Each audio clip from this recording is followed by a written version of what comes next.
Que ta sainteté se manifeste à mes yeux. Oh, Shaddai, sois près pour moi. Laisse ta gloire descendre des cieux. Que l'eau de grâce coule sur moi.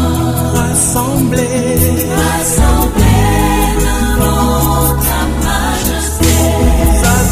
nous attendons que l'eau jaillisse. oh, ta présence et ta lumière apparaît. Nous cherchons ta sainteté. Rassemblés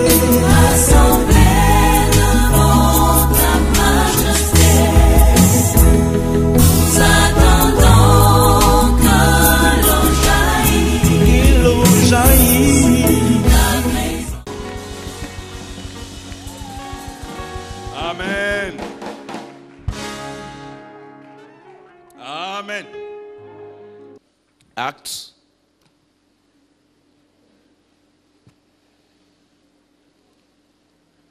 Commençons à partir du verset 14. Alors Pierre se présenta avec les 11, élevant la voix, et les parla en ce terme: hommes juifs, et vous tous qui séjournez à Jérusalem, sachez ci et prêtez l'oreille à mes paroles. Ces gens ne sont pas ivres, comme vous le supposez, car c'est la 3e heure du jour. Mais ceci, ce qui a été dit par le prophète Joël: dans les derniers jours, dit Dieu, je répandrai mon esprit sur toute chair. Vos fils et vos filles prophétiseront, vos jeunes gens auront des visions, et vos vieillards auront des songes. Oui, sur les serviteurs, sur mes servantes, dans ces jours-là, je répandrai de mon esprit, et ils prophétiseront. Je ferai paraître des prodiges en haut dans les cieux et des miracles en bas sur la terre, du sang, du feu et une vapeur de fumée. Le soleil se changera en ténèbres et la lune en sang, avant l'arrivée du jour du Seigneur, de ce jour grand et glorieux. Alors quiconque invoquera le nom du Seigneur sera sauvé. Acclame le Seigneur.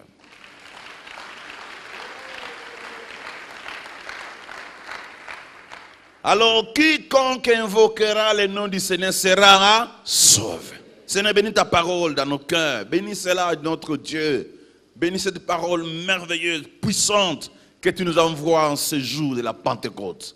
Père, manifeste ta puissance au milieu de nous. Nous avons besoin de connaître, d'entendre, de voir, de vivre. Nous voulons être des témoins efficaces pour toi. Et parle à ton peuple. Équipe chacun de nous par le nom puissant de Jésus. Amen. Bien-aimé, je voulais parler sur les derniers jours. Mon message est intitulé les derniers jours. Amen. Qu'est-ce qui va arriver les derniers jours? Les derniers jours, ça va arriver. Moazali kokita, likolo ya bandimi nankolo Yesu, ye mosungi kemboa. On peut chanter ça?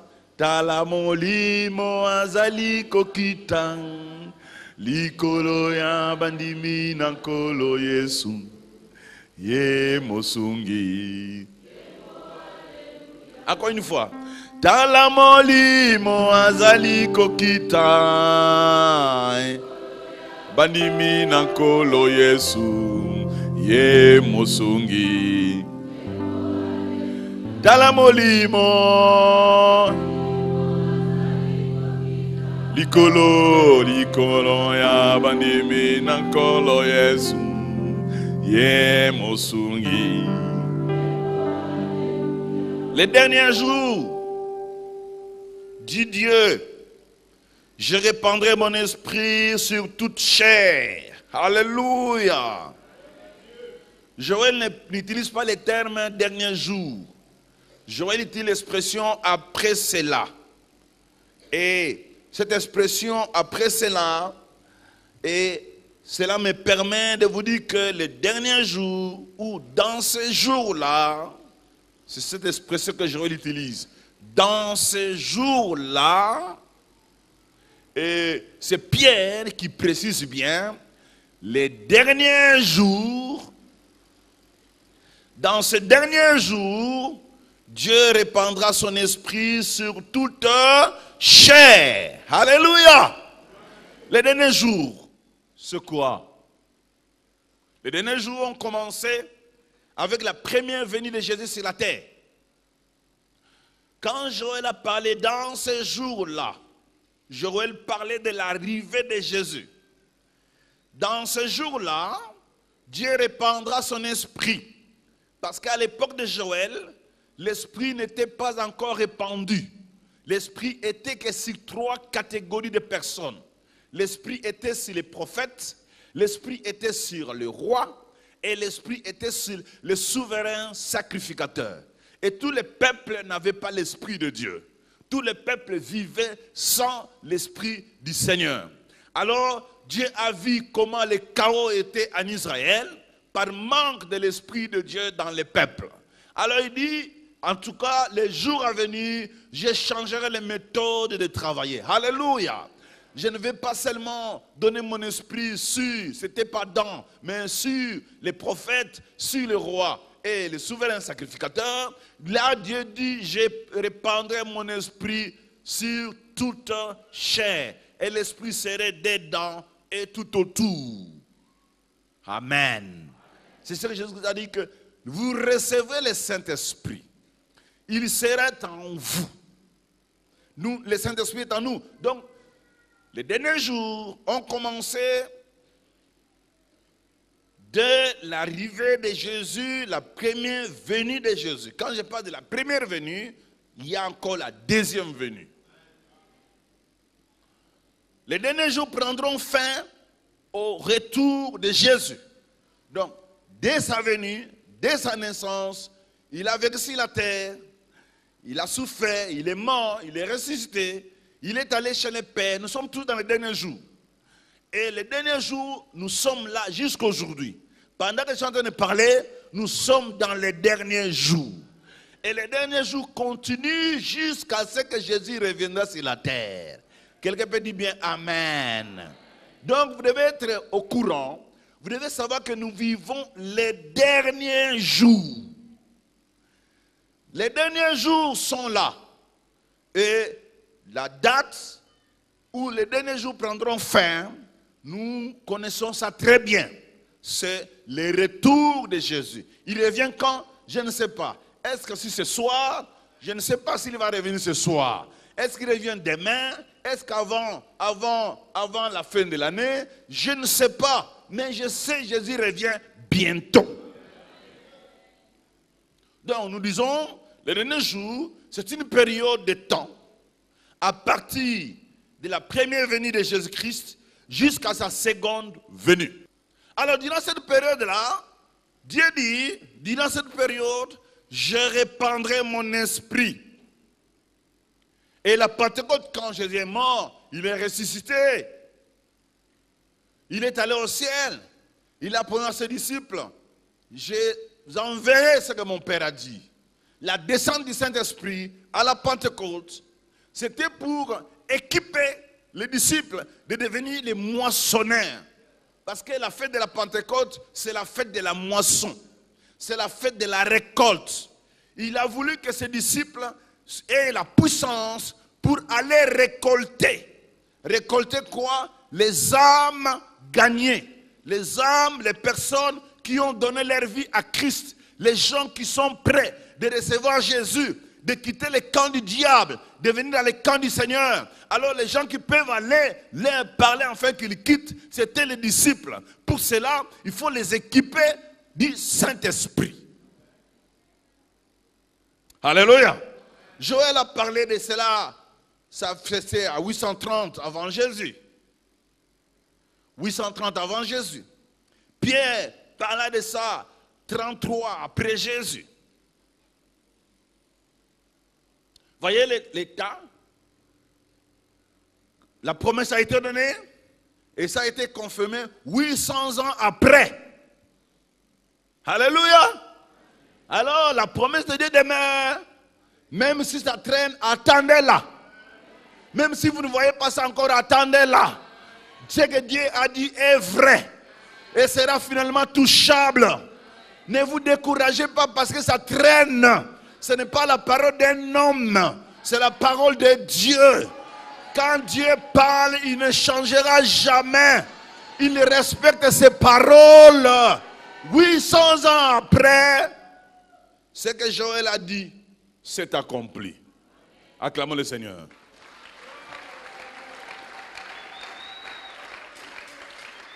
La réalisation est arrivée 800 ans après. Qu'est-ce qui s'était passé pendant les 800 ans? Depuis que Joël a dit ça, jusqu'à ce que Pierre est venu répéter et parler les mêmes choses. Qu'est-ce qui s'est passé? Les gens ont boudé. Les gens ont dit ce que Joël a dit est faux. Les gens n'ont pas cru. Comment dire non, non. Il y a des choses qui se sont dites, des gens qui se sont moqués. Dieu demeure Dieu. Quand il dit quelque chose, frère, croyez-les. Même si vous ne voyez pas encore, même si vous ne sentez rien, Dieu, dès qu'il a dit, c'est vrai et ça va se réaliser. Crois à ce que Dieu a dit. Donc, cette réalisation, frère, se poursuit jusqu'à aujourd'hui. Donc, jusqu'à aujourd'hui, nous sommes dans les derniers jours. Que personne ne vous trompe. Jusqu'à aujourd'hui, nous sommes dans les derniers jours. Et ce que Joël a dit, ça continue à se réaliser jusqu'à aujourd'hui. C'est-à-dire, le Saint-Esprit se répand de plus en plus au milieu de son peuple. Le Saint-Esprit se répand, se déverse et déverse dans la vie de ceux qui croient en Christ. Ce verset, quiconque invoquera le nom du Seigneur est vrai, il sera sauvé. Alléluia. Cela va s'arrêter jusqu'à ce que Jésus reviendra. Aussi longtemps que Christ n'est pas encore là, le Saint-Esprit va se répandre. Il est là au milieu de nous, il remplit cette maison, le Saint-Esprit. Il est là, il est plein avec nous. Il est avec nous. Il est en train de se déverser sur ceux qui vont croire. Si ce matin tu vas croire, tu verras la puissance du Saint-Esprit. Alors pourquoi Joël a donné cette promesse? Pourquoi une telle promesse? Joël, oui, vous savez, à l'époque, il y a eu des chaos, des sauterelles sont venues, des gazettes ont mangé, les récoltes étaient prises par les sauterelles, les Israéliens étaient dans la famine, ils n'avaient plus de récoltes, tout ce qu'ils faisaient était pillé, tout ce qu'ils faisaient était détruit. Joël dit, peuple du Seigneur, n'ayez pas peur, les jours à venir, Dieu va vous restaurer. Quelqu'un peut dire amen. Et Dieu va vous restaurer, il mettra sur vous son esprit. Alors les gens de l'époque pensaient que ça allait être à leur moment. Parce qu'il y a eu des sauterelles, les récoltes étaient pillées, ils n'avaient plus rien, ils avaient des famines. Joël dit, après ce jour, il y a des ceux qui disent non maintenant là. Oh frère, ce n'était pas pour eux, c'était pour nous. Pour dire à quelqu'un, peu importe ce que tu es en train de vivre, les difficultés que tu traverses, le Saint-Esprit se répand jusqu'à aujourd'hui. Ce que Joël a dit s'accomplit au milieu de nous. Bien aimé, laissez-moi vous dire, Joël et Pierre parlent de cette période où Dieu donne des capacités aux hommes et aux femmes qui vont répandre l'évangile jusqu'aux extrémités de la terre. Laissez-moi vous dire, frère, parlant de nouvelles langues, recevant la puissance de Dieu. Frère, Dieu nous les a donnés pour que nous puissions être des témoins efficaces. Dans les derniers jours, nous verrons le Saint-Esprit être déversé sur les disciples de Jésus. Si vous êtes des disciples de Jésus, le Saint-Esprit doit être déversé sur vous. Et quand le Saint-Esprit est déversé sur vous, il vous rendra capable Il vous donnera la passion. Il mettra en vous la vérité. Que vous allez commencer à parler aux autres avec passion. Vous le saurez lorsque vous allez commencer à comprendre que sur vous, vous recevez la capacité de parler de la mort et de la résurrection de Jésus à ton entourage. Une personne qui n'en parle pas, il n'a pas le Saint-Esprit. Le Saint-Esprit ne vient pas pour que nous puissions recevoir des billets d'avion, pour que nous puissions aller en Europe. Il ne vient pas pour que nous puissions bien nous habiller, nous marier. Il vient pour nous équiper de parler de la mort et de la résurrection de Jésus à n'importe qui. Alléluia! Si vous n'arrivez pas à le faire, laissez-moi vous dire, vous ne l'appartenez pas. Oui. Jusqu'à ce que Jésus revienne, le Saint-Esprit donne la capacité de le faire. Si vous ne le faites pas, vous ne l'appartenez pas. Non, vous vous trompez. Frère, pour dire que Dieu ne déverse pas son esprit à nous pour nous divertir, pour provoquer des manifestations émotionnelles. Oui, ça peut arriver. Le Saint-Esprit vient, tu tombes, tu parles la langue, tu fais ceci, c'est là, oui, ça vient. Mais ce n'est pas ça l'objectif. Le Saint-Esprit ne vient pas pour faire tomber les gens. Oui, tu peux tomber. Quand il vient, on prie pour toi, tu peux tomber, parler de nouvelles langues arabes. Mais ce n'est pas ça l'objectif. Quelqu'un peut dire bien, grand amen. L'objectif, ce n'est pas tomber par terre. Non, l'objectif, c'est parler de Jésus à un inconverti.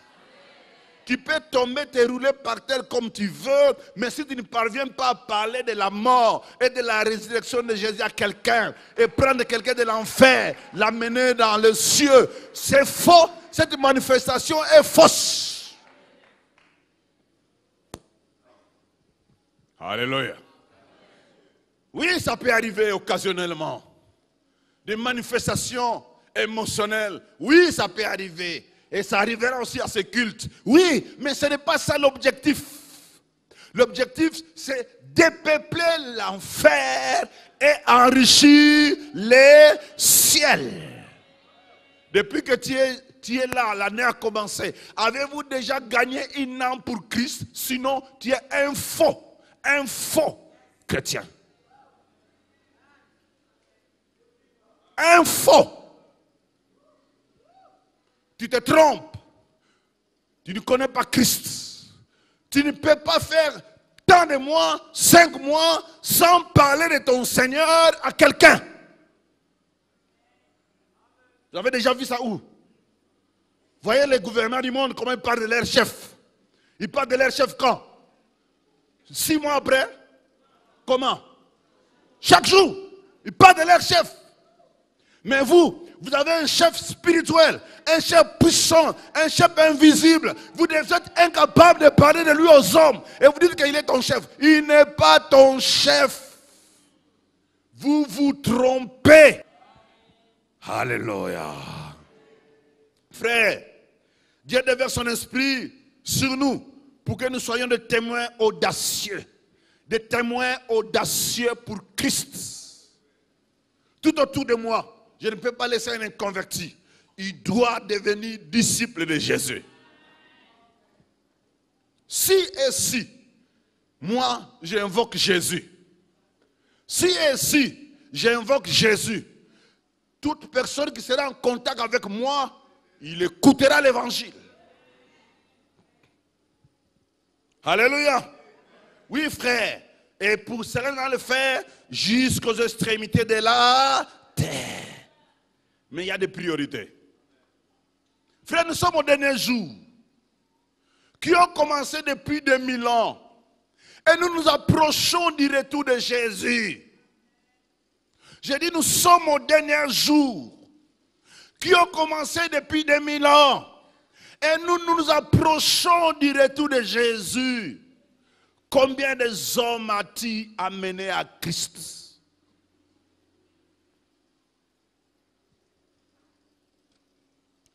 Amen.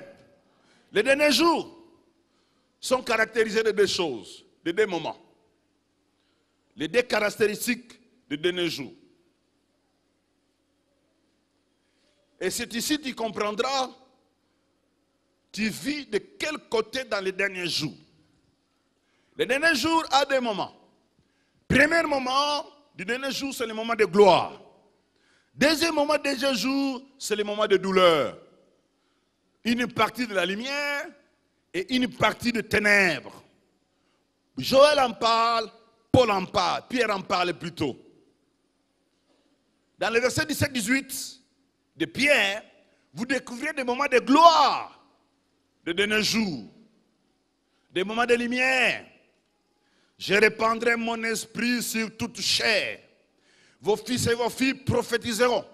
Vos jeunes gens auront des visions. Et vos vieillards auront des songes. Alléluia.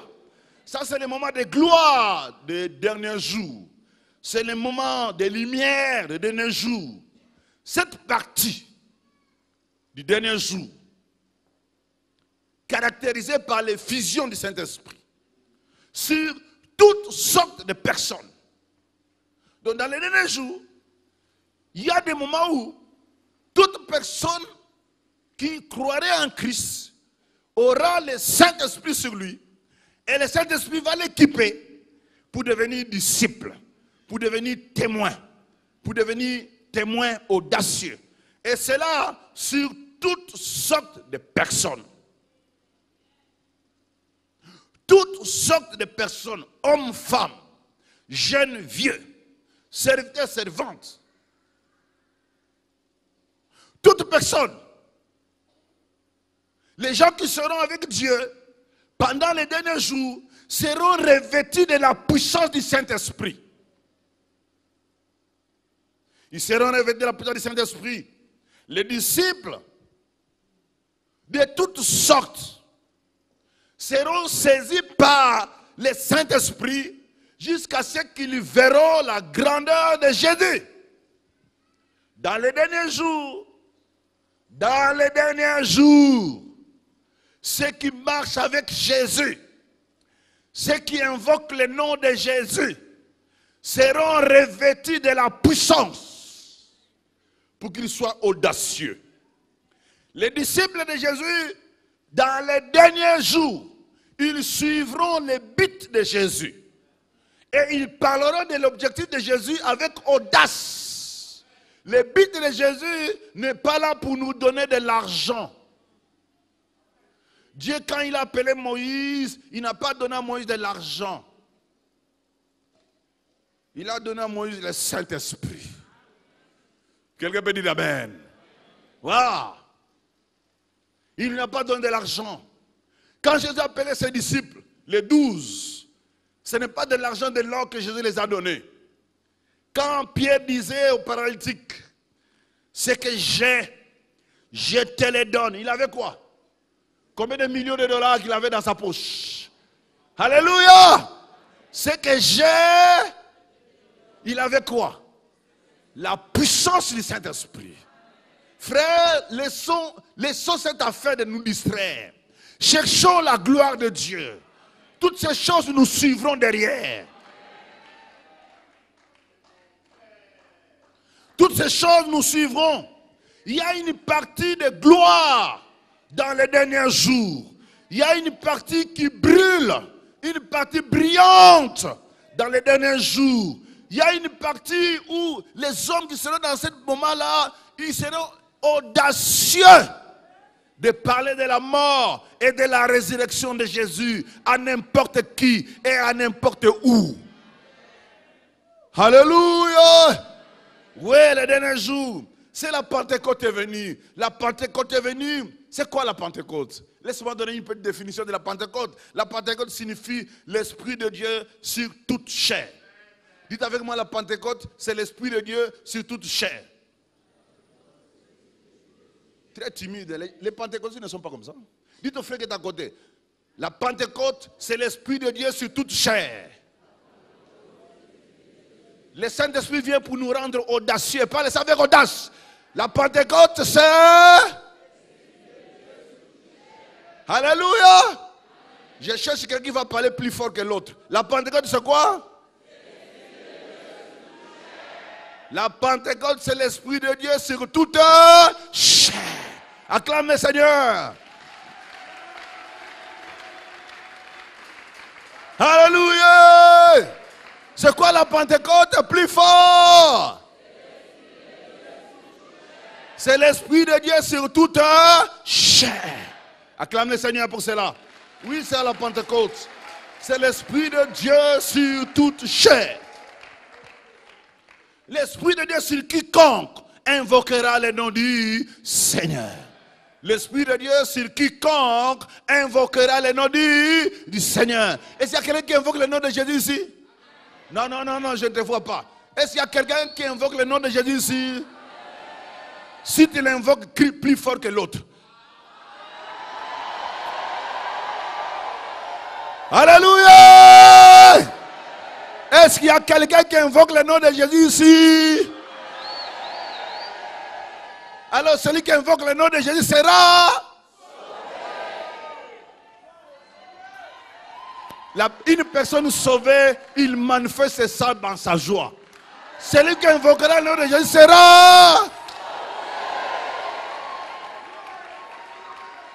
sera sauvé. Cela signifie que dans les derniers jours, il y a des gens qui n'invoqueront pas le nom de Jésus. Il y a d'autres qui invoqueront, d'autres n'invoqueront pas. Tous sont dans les derniers jours. Alléluia. Cette partie de gloire, frère, nous est donnée pour être audacieux. Je n'ai pas le temps de parler sur les songes, prophéties. J'en parlerai les jours à venir. Vous allez voir pourquoi Dieu a donné aux jeunes gens la vision. Pourquoi il a donné aux vieillards les songes. Parce que les vieux et les jeunes n'ont pas le même objectif. Les jeunes ont besoin de la vision. Quelqu'un peut dire amen, hein? Les jeunes ont besoin de quoi? Parce que les jeunes voient encore les choses qui sont devant eux. Les vieillards ont déjà vu. Ils ont besoin que de songer. Les songes. Pour partager à l'église ce qui se passe. Pour donner la révélation. Les jeunes gens ont encore l'avenir devant eux. Quelqu'un peut dire bien amen. Nous en parlerons, frère. Frère, dans les derniers jours, il y a des moments de gloire. Amen. Mais il y a aussi une partie de sombre. Une partie de ténèbres. 19, 20. Je ferai paraître des prodiges dans les cieux, au-dessus, et des signes sur la terre, des sang, du feu et une vapeur de fumée, et le soleil se changera en ténèbres et la lumière au sang avant le jour du Seigneur. Avant le jour du Seigneur. Avant que Jésus revienne. Avant l'arrivée de Jésus, il y aurait le jugement. Donc, dans les derniers temps est caractérisé de deux choses. Est caractérisé de la gloire et du jugement. Est caractérisé de la gloire et des catastrophes. Les derniers temps est caractérisé de la gloire de l'autre côté et de l'autre côté des catastrophes, des difficultés, des problèmes, des maladies, des choses terribles. Et de l'autre côté, il y a la gloire, il y a le Saint-Esprit, il y a la vision, il y a des prophéties. De l'autre côté, il y a la mort, il y a la méchanceté, l'anarchie. Alléluia. C'est une période, frère. Dieu jugera les nations. Avant que Jésus vienne, il jugera. À condition que le peuple se répande. À condition que ces gens-là changent leur attitude. À condition que ces gens-là vivent la repentance. Voilà pourquoi le Seigneur, il donne à ses disciples le Saint-Esprit afin de sauver aux autres, de ne pas vivre le jugement. 1 Timothée 3.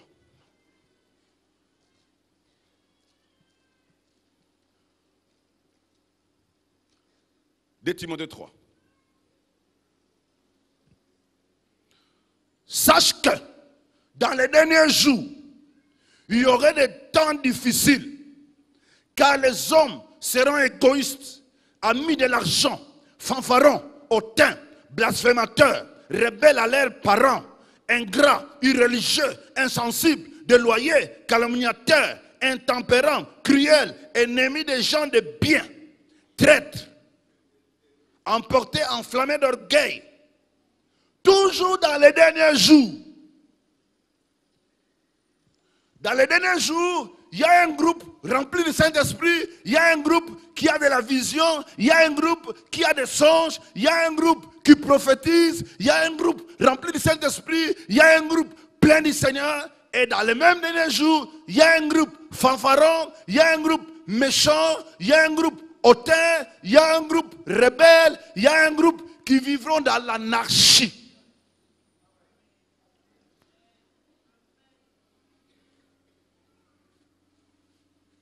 Quelqu'un m'entend? Les derniers jours seront aussi caractérisés par les catastrophes naturelles, des guerres, des tremblements de terre, par-ci là, par-ci là. Vous entendrez des guerres. Vous entendrez ça, dit Matthieu 24. Ce n'est pas encore le temps. Que celui qui lit, faites attention. Alléluia. Il y aura des guerres, des fusions de sang, où il y a des tueries à gauche et à droite. Les gens vont, il y a des gens qui seront déversés, il y a des gens qui vont tuer, même par des machettes. Dans les mêmes derniers jours, un autre groupe rempli du Saint-Esprit, un autre groupe parlant de Jésus, un autre groupe plein de la puissance, un autre groupe plein de la gloire, mais un autre groupe anarchique, méchant, mauvais, hautain, fanfaron. Tu es de quel groupe? Le frère qui est à côté, tu le prends à la main. Tu le prends à la main, prends-le à la main. Tu es de quel groupe? Pose-lui la question, tu es de quel groupe? Frère, tu es de quel groupe? Alléluia. Il t'a dit quel groupe? Il est de quel groupe? Hein? Alléluia. Vous êtes de quel groupe? Des fanfarons, des hautains, des méchants, les anarchistes. Vous êtes du groupe des gens remplis du Saint-Esprit. Vous êtes le groupe des gens qui ont plein du Saint-Esprit. Si c'est là, vous êtes du groupe des gens qui sont remplis du Saint-Esprit. Où sont les âmes?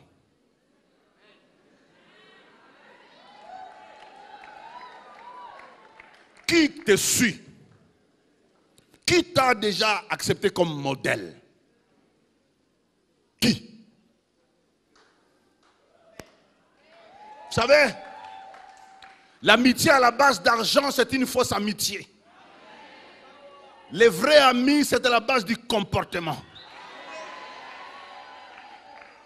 Qui t'a pris comme modèle parce que tu es un bon frère? Les gens te suivent parce que tu as l'argent, parce que tu es influent, parce que tu peux l'embaucher, tu peux lui donner de l'argent d'ici là. C'est pour ça qu'ils te suivent. Et ils te suivent parce que tu es saint. Est-ce que les gens t'acceptent parce que tu es un homme de prière? Est-ce que les gens t'acceptent parce que tu gênes? Ou bien les gens te suivent parce que tu peux l'embaucher? Vous vivez dans l'anarchie. Dans le même temps, vous verrez l'anarchie partout sur la route avec des chauffeurs, même des frères remplis du Saint-Esprit, les anarchistes. Vois ces frères-là qui sortent de l'église, comment il va réagir au rond-point Gaba? Est-ce qu'il est rempli du Saint-Esprit bien de l'autre groupe? Il est de l'autre? Frère, tu es de l'autre groupe. Dans le même jour, 24, l'amour de la plupart, Matthieu 24, 9, l'amour de la plupart des hommes se refroidira, mais celui qui persévérera jusqu'à la fin sera sauvé. Dans une même période, il y aura des méchants. Dans une même période, il y a des gens qui vont abandonner la foi. Ils disent, ah, on a les mipé. Ah, tiens. Nini. On a peine avancé. Amour, on a peine trop. L'amour se refroidira à cause de l'anarchie et de la méchanceté. Quelqu'un peut dire amen, hein? À cause de l'anarchie et de la méchanceté que vous allez vivre dans la société, vous perdrez l'amour. Voilà pourquoi Dieu dit, écoutez mon fils, tu vivras un temps difficile où il y aura des anarchistes. Sois rempli du Saint-Esprit. Si tu n'es pas rempli du Saint-Esprit, tu vas abandonner. Parce qu'il y aura des temps difficiles, des fanfarons, des hautains, des méchants. Papa, si tu n'acceptes pas le Saint-Esprit, tu refroidiras. Tu vas te refroidir. Tu vas abandonner. Parce que l'injustice a un seul objectif, de te faire abandonner Jésus. Si tu es vrai, dis amen plus fort que l'autre.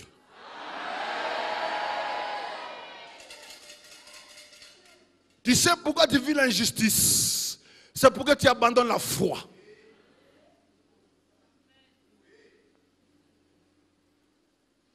Alors si tu ne veux pas abandonner la foi, la seule solution que vous avez, soyez de l'autre groupe, remplis du Saint-Esprit, baptisés du Saint-Esprit, prophétisant. Alléluia! Et il y a des visions et des rêves. Quand quelqu'un est comme ça, est équipé, quand l'injustice viendra, il va se tenir debout. Il dit, je sais, vous êtes injuste, mais moi je suis rempli du Saint-Esprit. Je n'ai pas peur de l'injustice. Je n'ai pas peur de l'injustice. Parce que Dieu m'a équipé. Parce que Dieu m'a donné sa puissance. Parce que Dieu m'a donné sa force. Ton injustice, je n'ai pas peur de cela. Ta méchanceté ne me fera rien. Je crois à la puissance du Saint-Esprit. Vous êtes là? Est-ce que vous êtes là? Vous êtes de quel groupe?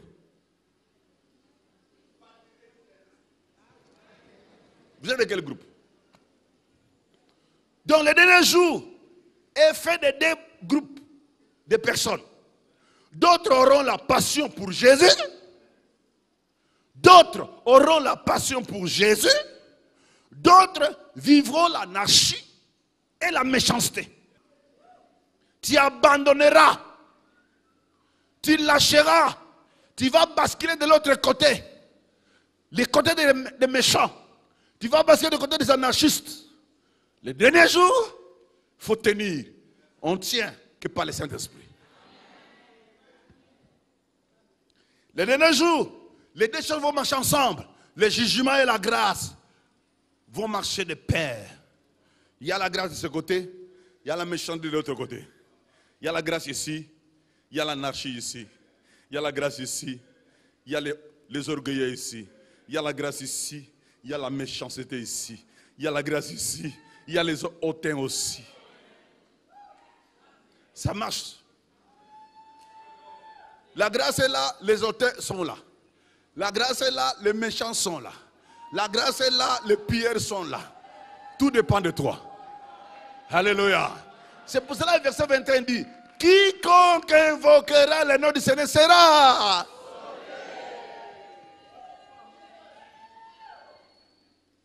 sera sauvé. Les derniers jours, my time, les derniers jours, le groupe de personnes qui seront baptisées du Saint-Esprit auront la puissance, seront les témoins à Jérusalem, dans la Samarie, jusqu'aux extrémités de la terre. Ils seront des témoins de quoi? Parce qu'un témoin, c'est celui qui a vu et qui a entendu. Les témoins de quoi? Il sait que je suis témoin parce que quand je vis dans ce monde où à côté de moi il y a les hautains, j'ai vu comment Dieu a fait pour eux. Je suis témoin comment Dieu détruise la méchanceté. Le feu descendra sur les méchants. Je suis témoin de l'œuvre de Dieu. Et dans ces derniers jours, je suis témoin. Si vous ne voulez pas vous repentir, Dieu jugera votre vie. Moi, je suis témoin. Amen. Vous êtes là? Et vous êtes avec moi? Frères, vous êtes avec moi? Les derniers jours seront des moments de grand stress. Les stress, de traumatisme.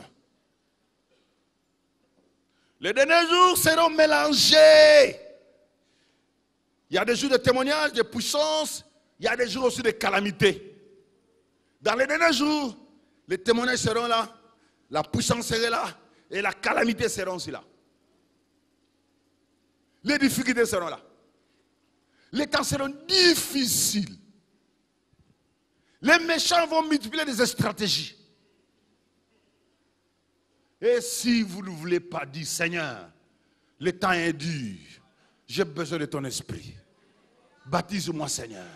Donne-moi ta puissance pour que je sois un témoin audacieux. Dans les derniers jours, il faut les audaces. Il faut les audacieux.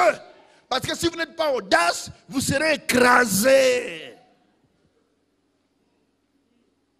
Vous serez piétinés. Maintenant, frère, tout dépend de vous. Choisissez les groupes que tu voulais. Quel groupe tu cherches? Tu as choisi quel groupe? Des anarchistes? Des méchants? Des hautains? Bien les groupes de gens qui sont baptisés du Saint-Esprit. Les groupes de personnes qui veulent vivre sous la puissance du Saint-Esprit.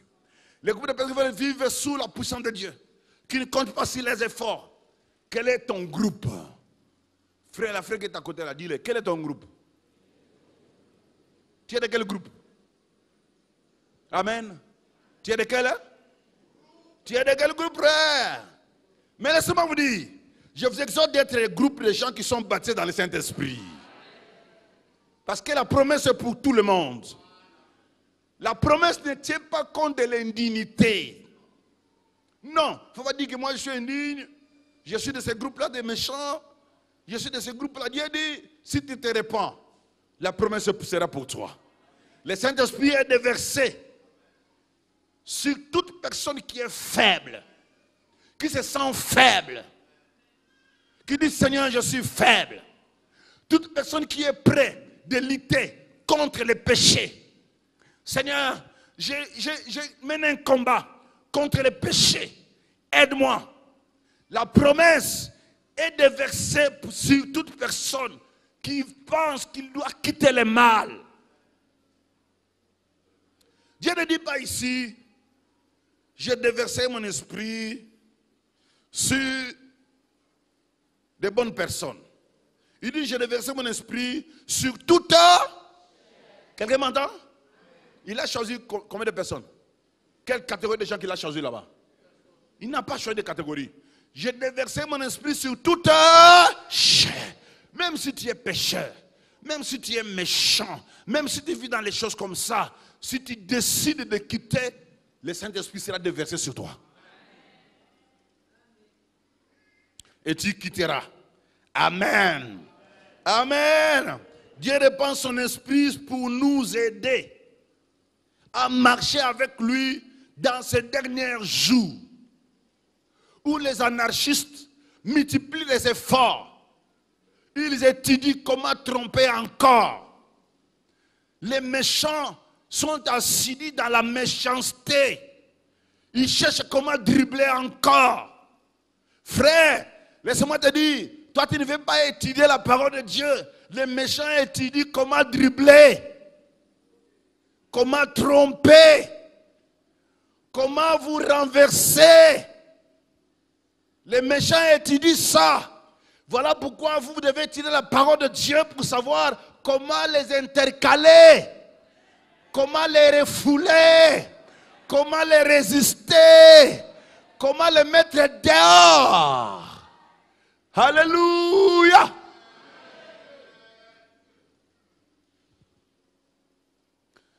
Dieu répand son esprit pour nous aider à marcher avec lui. Je ne peux pas marcher avec Dieu par mes efforts. Non, je suis entouré de méchants. Je ne peux pas marcher avec Dieu par mes efforts. Non, je suis entouré des anarchistes. Je ne peux pas marcher avec Dieu par mes efforts. Non, je suis entouré des hautains. Voilà pourquoi Dieu équipe pour que tu renverses les hautains.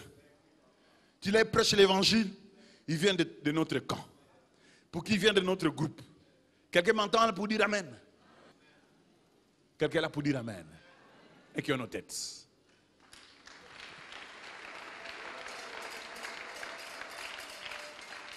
Et qui a nos têtes. Que ta sainteté se manifeste